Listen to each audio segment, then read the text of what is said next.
कल विधानसभा की कार्रवाई में देख रहा था मैं, विक्रम सिंह जी एमएलए साहब हैं, वो बोल रहे थे कि मेरे वहां कोई झगड़ा हुआ है, वो पुराने एमएलए साहब के लेने के समय के पाले हुए गुंडे हैं। अरे भाई साहब, पुराने समय में गुंडे पाले तो उनको आप खत्म कीजिए ना।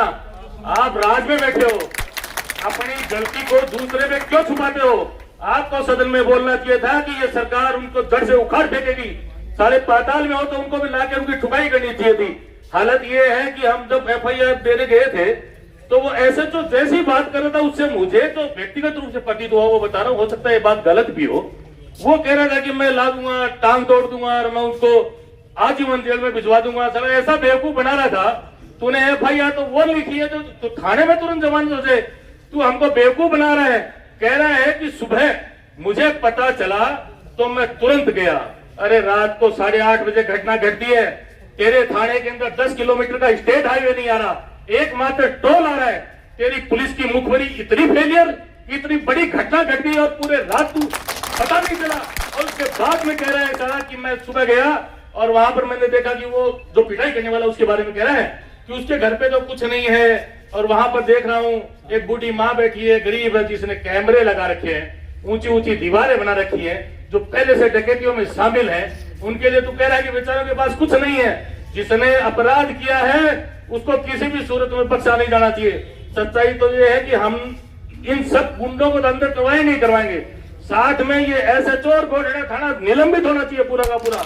यदि प्रभावी कार्रवाई नहीं होगी तो आगे जा करके ये अधिकारी ऐसा ही अन्याय करते रहेंगे, क्योंकि हिंदुस्तान में जो पुलिसिंग की व्यवस्था मिली है वो अंग्रेजों से मिली है। हम लोगों के ऊपर अन्याय करते करते हैं, धीरे धीरे 70 साल की आजादी में ये लोग कम जरूर हुए हैं, लेकिन इनकी आदत नहीं गई है। आदरणीय चेयरमैन साहब का मैंने वीडियो देखा था कल, वो उनसे बहस कर रहे थे कि 308 307 क्यों नहीं लगाई, वो कह रहा है अब लगा दी।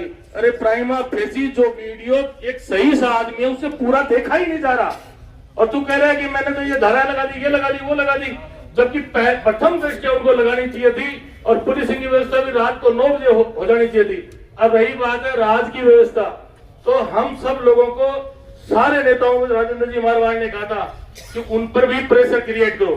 ये नेता जा करके झुंझुनू चले जाते हैं, नवलगढ़ में ऊपर चढ़ जाते हैं, कई बार हमारे लोग भी आते चले जाते हैं, उन सबको भी एक थ्रेटनिंग जरूर जारी करो। उदयपुर वाटी में घुसोगे तो हमारे साथ रहोगे, हमारे साथ नहीं रहोगे तो आएंगे कुछ भी नहीं मिलने वाला है आपको। सब लोग बाग यहाँ मौजूद हैं। मेरी व्यक्तिगत राय है कि अपने को एक बार बाजार में जरूर चलना चाहिए। बाजार स्वस्फूर्तित बंद है, लेकिन जब वीडियो सोशल मीडिया में ये नहीं आएगा कि पूरा उदयपुर वाटी का जन सैलाब उमड़ पड़ा है, तब तक सरकारें दबाव में नहीं आती। सरकारें लोगों की भीड़ से भी दबाव में आती है और एक अच्छा प्रबंधन हो। हम लोग बीजेपी के लोग बीजेपी के प्रबंधन करें, भीड़ गाड़े भीड़ को करें, सब अपने अपने मन से सच्ची कार्रवाई करेंगे तो आगे जाके प्रभावी कार्रवाई होगी। इस समय किसी को भी चुप नहीं रहना। मैं मेरी 2 लाइन कह के विराम देना चाहता हूं मेरी वाणी को, कि समर शेष है, नहीं है अपराध का भाई की केवल व्याज, जो तटस्थ है इतिहास लिखेगा उनका भी भविष्य में अपराध।